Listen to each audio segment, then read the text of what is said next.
Everyone welcome back to the channel. तो आइए देखते हैं आज किस तरह से हमारा पोर्टफोलियो चेंज हुआ और किस तरह से आज के सेशन में स्टॉक्स ने रिएक्ट किया। तो सबसे पहले अगर हम हमारी होल्डिंग्स पे जाएं तो वहां पे देखें तो यहाँ पे आज इन टोटल आई थिंक 1849 का यहाँ पे डेज पीएनएल आया है। ये आई थिंक 4500 तक गया था पॉजिटिव में इन द मॉर्निंग।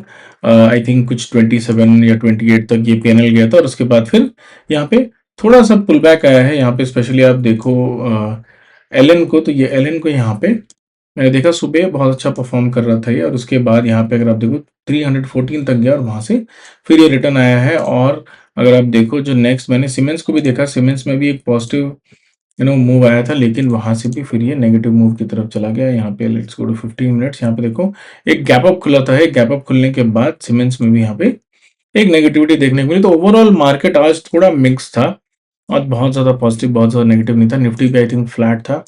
तो यहाँ पे जो स्टॉक्स थे वो मॉर्निंग के टाइम पे बहुत अच्छा परफॉर्म कर रहे थे, लेकिन उसके बाद धीरे धीरे करके जो ओवरऑल गेन्स है वो उसने लूज कर दिया। और यहाँ पे जो पोर्टफोलियो है वो around minus 1800 which is kind of flat. बहुत ज़्यादा मूवमेंट हमें देखने को नहीं मिला आज पोर्टफोलियो में। एलजी हमने ऐड किया था, आई थिंक फ्राइडे को एलजी हमने ऐड किया। तो एलजी हमने ऐड किया, तो देखते हैं एलजी को क्यों हमने ऐड किया। Let me go to that first. LGE, so if you go to LGE, LG electronics, तो एलजी इलेक्ट्रॉनिक्स अगर आप देखो यहाँ पे, तो ये आपका ओवरऑल चार्ट है एलजी का। तो यहाँ पे अगर आप देखो एक पर्टिकुलर एरिया में, एक पर्टिकुलर टाइट एरिया में यहाँ पे बार बार ट्रेड कर रहा है यहाँ पे, और यहाँ पे हो सकता है कि एक ब्रेकआउट हमें देखने को मिले। अगर आप डेली चार्ट पे देखो तो और थोड़ा क्लियर ये देखने को मिलेगा। इसी एरिया पे ये ट्रेड कर रहा है। तो यहाँ पे एक्सपेक्टेशंस ये है कि यहाँ पे जो रेजिस्टेंस है उसको बार बार ये हिट कर रहा है। अगर आप थोड़ा जूम इन करो तो यहाँ से मार्केट नीचे गया, एक बार हुआ, दो बार हुआ, और ये थर्ड टाइम ये ट्राई कर रहा है। तो हो सकता है कि डब्ल्यू पैटर्न ये फॉर्म करके, क्योंकि ये इनवैलिड हो गया, क्योंकि ये ब्रेक करते बहुत नीचे की तक चला गया। तो यहाँ से अगर ये ऊपर की तरफ मूव करता है तो 1850 हमारा यहाँ पे जो टारगेट है 1825 के आसपास। तो यहाँ पे हो सकता है कि टारगेट ये रीच हो जाए। 15% का टारगेट है और 5% का इसका स्टॉप लॉस है, जो एक स्टैंडर्ड स्टॉप लॉस हम रखते हैं। और करंटली हमने आई थिंक इस पे इन्वेस्ट किया है समवेयर अराउंड, लेट मी सी, एलजी अराउंड 79,000 का इन्वेस्टमेंट है, अराउंड 80,000 के आसपास, 1,000 लेस। तो यहाँ पे उतना इन्वेस्टमेंट है। अभी फिलहाल 1200 रुपये के लॉस में चल रहा है। बाकी सब अगर आप स्टॉक्स में देखो तो फिलहाल ऑलमोस्ट स्टॉक्स अच्छे पॉइंट पे ही चल रहे हैं। एलजी है सबसे ज़्यादा लॉस में, और निफ्टी जो है यहाँ पे, let me go to that, ये स्टॉक थोड़ा क्लियर एवरीथिंग फर्स्ट। ये स्टॉक आप देखो थोड़ा, ये स्टॉक मूवमेंट जो है बहुत स्लो है, कंटिन्यूसली साइडवेज में जा रहा है। निपा बुपा हेल्थ अगर आप देखो कंटिन्यूसली मार्केट एक साइडवेज में है यहाँ पे बहुत दिनों से। तो स्टॉक में मूवमेंट नहीं है, जो कि अच्छा नहीं है। यहाँ पे एक रेंज फॉर्म कर रहा है, तो यहाँ से अगर ऊपर की तरफ ब्रेक किया तो हमें अपना टारगेट मिल जाएगा, लेकिन अगर नीचे की तरफ मूव किया तो स्टॉप लॉस हिट हो जाएगा। तो ये रेंज ब्रेकआउट होना बहुत जरूरी है। बाकी सब stocks are fine. And then आज मैंने दो पोजीशन ऐड की। मैंने टाटा मोटर्स भी ऐड किया था, लेकिन मैंने फिर उसके बाद उसको कमर्शियल व्हीकल्स जो है उसके बाद उसको निकाल दिया। I did not feel good. लेकिन दो स्टॉक जो है जो मैंने फिलहाल पोर्टफोलियो में ऐड कर लिया है। Let me go to the first stock which is Brigade. I think ये ऑलरेडी खुला था या यहाँ पे अगर आप देखो ब्रिगेड एंटरप्राइज, यहाँ पे अगर आप देखो एक बहुत ही क्लासिक फॉर्मेशन है। यहाँ पे मार्केट डाउन ट्रेंड में था, उसके बाद यहाँ पे एक रिकवरी हम एक्सपेक्ट कर रहे हैं समवेयर अराउंड हियर। मैंने बाई किया, एक्सपेक्टेशन थी कि यहाँ बाई करूं, लेकिन मॉर्निंग जब तक मैंने बाई किया यहाँ पे थोड़ा मूव कर चुका था स्टॉक।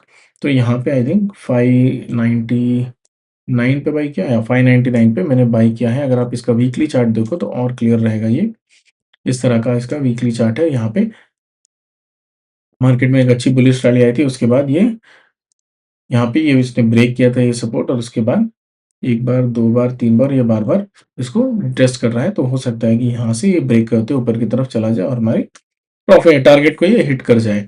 तो ये है the first stock. The second stock is Meesho. Meesho को अगर आप देखो, मीशो में भी एक सिमिलर फॉर्मेशन है। मीशो में भी एक सिमिलर फॉर्मेशन है। यहाँ पे एक हॉरिजॉन्टल, यहाँ पे अगर आप देखो तो एक हॉरिजॉन्टल यहाँ पे आपको रेजिस्टेंस दिखेगा। तो इस रेजिस्टेंस पे आके ये बार बार अराउंड 190 190 के आसपास बार-बार ये वेट कर रहा है, तो बहुत दिन से वेट कर रहा है। आई थिंक जून 25 से ये कंटिन्यूअसली इसी एरिया में ट्रेड कर रहा है, तो यहाँ से मैं एक्सपेक्ट कर रहा हूँ एक ब्रेकआउट हमें मिलेगा। I think if you remember my old videos, यहाँ पे मीशो को इस एरिया पे भी हमने बाय किया था। आई थिंक 163 में बाय करके 168-67 के आसपास हमने निकाल दिया था, लेकिन मार्केट पे बहुत अच्छा ये पंप हुआ था। 180 के आसपास हमने निकाला था, आई डोंट रिमेंबर, बट यहाँ पे हो सकता है कि अच्छी अपॉर्चुनिटी मिले और यहाँ से ये मार्केट मीशो स्टॉक जो है ऊपर की तरफ मूव करे। फिलहाल जो हमारा रिस्क रिवॉर्ड है वो अराउंड 1:3 है। 16% का इसका यहाँ पे स्टॉप लॉस है, but I don't think I am going to take 16%। यहाँ पे आई थिंक जो इन्वेस्टमेंट है फिलहाल वो मीशो में, दैट इज अराउंड 80,000। तो अगर हम 5,000 का यहाँ पे स्टॉप लॉस ले तो आई थिंक समवेयर अराउंड इस एरिया पे आएगा। आई थिंक 9 to 10% के आसपास से ये ऊपर आएगा। अराउंड 5 to 6% का इसका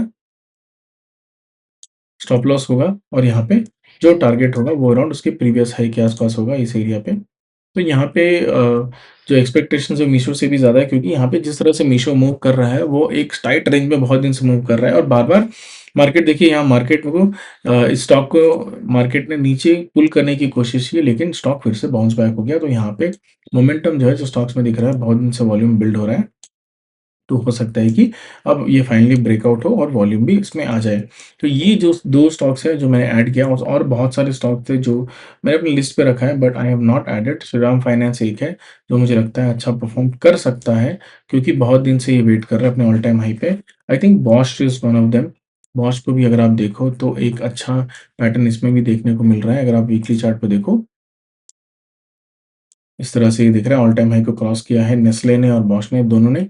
तो यहाँ पे दोनों पे एक बहुत अच्छा आपको फॉर्मेशन दिख रहा है। और टाटा मोटर्स, जैसा मैंने बोला, टाटा मोटर पैसेंजर वे कमर्शियल व्हीकल्स को अगर आप देखो तो यहाँ पे मार्केट में अगर आप देखो तो समवेयर अराउंड यहाँ इस एरिया के आसपास यहाँ पे एक ब्रेकआउट हमें देखने को मिला है। तो अगर ये इसको नीचे की तरफ फिर से ब्रेक करता है तो फिर से ये इस रेजिस्टेंस के आसपास ही ये घूमता रह जाएगा। तो इसीलिए मैंने इसको निकाल दिया, because I was not confident. Solar industries is also one of the promising. हो सकता है कि कल और या फिर 1-2 दिन में, इसी विदिन दिस वीक मैं सोलार इंडस्ट्रीज और आई थिंक बॉश, इन दोनों को ऐड करूँ। और अगर कुछ स्टॉक्स को और अच्छा अगर कुछ स्टॉक्स अगर सेल कर पाऊँ और इनको ऐड कर पाऊँ, तो बॉश और सोलार इंडस्ट्रीज मुझे लगता है हो सकता है बहुत अच्छा परफॉर्म कर सकते हैं, क्योंकि बॉश धीरे-धीरे, सोलार इंडस्ट्रीज धीरे-धीरे करके ऊपर की तरफ मूव कर रहे हैं।